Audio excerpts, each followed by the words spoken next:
এই পিছনে দেখতে পাচ্ছ আমাদের হোটেলটা রয়েছে। হোটেলের নাম হচ্ছে জেপি প্যালেস। এটা আমরা বুকিং.com থেকে বুক করেছিলাম। আবারও বলছি, আমি কিন্তু বুকিং.com এর কোনো প্রমোশন করছি না, জাস্ট একটা বুকিং.com যেরকম সাইট, সেরকম সাইট থেকে আমরা বুক করেছিলাম। আমরা একটা রুমে নিয়েছি, 3 জন আছি, এবং একটা রুমে পার নাইট আমাদের 2 নাইটসের বুকিং আছে। 2 নাইটসের জন্য 3000 টাকা নিয়েছে, 1500 টাকা করে বুকিং রয়েছে। আর চলো রুমটা এগুলো দেখিয়ে নিই, হোটেলগুলো দেখিয়ে নিই। এইটা হচ্ছে মেন এন্ট্রান্স, কিন্তু এটা বন্ধ রয়েছে। এই সিঁড়ি দিয়ে উঠতে হবে। সিঁড়ি দিয়ে উঠে 3 তলাতে হচ্ছে হোটেলটা। দোতলাতে একটা জিম রয়েছে, মাল্টি জিম। বেশ, এটা খুবই ভালো, অনেক ইনস্ট্রুমেন্ট যুক্ত মাল্টি জিম এটা। এটাও জেপি ফিটনেস। তবে হ্যাঁ, এই হোটেলটাতে একটা জিনিস, এখানে কিন্তু কোনো খাওয়ার অপশন নেই। সকালবেলা আমরা ব্রেকফাস্ট করতে একটু বাইরে গেছিলাম। বাইরে আমরা যেখানে খেয়েছিলাম উড়িষ্যাতে, খুব একটা খাবার মানে ব্রেকফাস্টের জন্য খুব একটা মেনু বা ভ্যারাইটি নেই। এসে আলুর চপ, মন্দা, ডালপুরি এই সমস্ত রয়েছে। যাই হোক, এনিওয়েজ, এটা হচ্ছে হোটেল জেপি প্যালেস, কেওনঝাড়ে। হোটেলের সিঁড়ি দিয়ে উঠে চলে আসলেই প্রথমে পড়ছে এটা রিসেপশন এরিয়া। এখানে আপনাদের বা তোমাদের যা যা ফর্মালিটিস বুকিং এর জন্য যেখান থেকে বুক করে থাকো সেইগুলো দিতে হবে, ডকুমেন্টস দিতে হবে, যেটা হয় ন্যাচারালি, সেই হিসেবে সব কিছু করতে হয়। চলো। আর এখান থেকে করিডোর শুরু হয়েছে। এই করিডোরের 2 সাইডে মাত্র 6টা রুম নিয়ে কিন্তু এই হোটেলটা।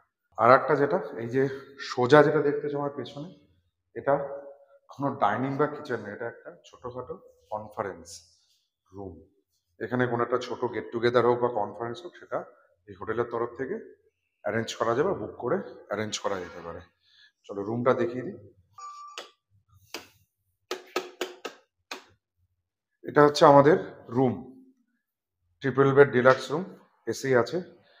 রুমটা খারাপ নয়, ভালোই, জাস্ট তৈরি হয়েছে। রুমে কিন্তু অনেক মানে ফার্নিচার দেওয়া রয়েছে, যেটা একেবারে কিছু বলা নেই, বাড়ির মতনই একটা ফিল আসছে।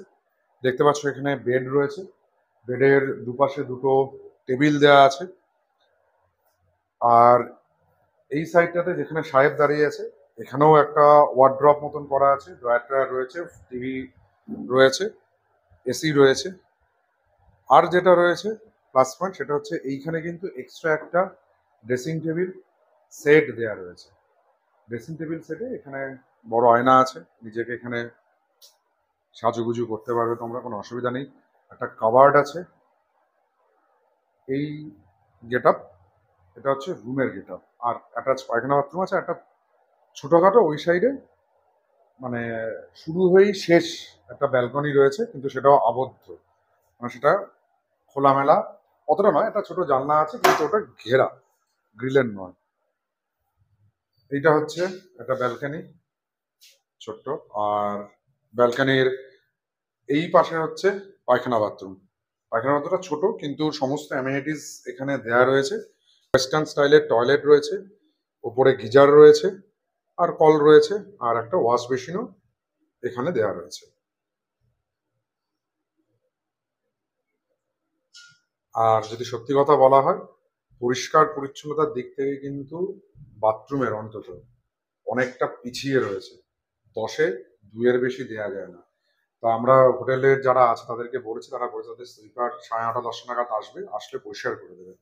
যাই হোক, প্রচণ্ড নোংরা বলবো না, তবে পরিষ্কারের থেকে প্রায় 10 কিলোমিটার দূর দিয়ে হাঁটে এই হোটেলের মানে বাথরুমটা, যেটা বোঝা যাচ্ছে। আর যাই হোক, এইটাই রয়েছে। আমরা এবার ঝটপট করে ফ্রেশ হব, মানে অলরেডি ফ্রেশ হয়ে গেছে, মানে স্নানটা করবো। স্নান টান করে আমরা বেরিয়ে যাবো আমাদের বিভিন্ন সাইট সিনের জন্য। ভিডিওটি যদি ভালো লাগে তাহলে ভিডিওটিকে লাইক করো, শেয়ার করো, কমেন্ট করো, আর আমাদের চ্যানেল ট্রাভেলার্স ডায়েরিকে সাবস্ক্রাইব করো। পাশে থাকা বেল আইকনটিকে প্রেস করো সবার আগে নোটিফিকেশন পাওয়ার জন্য।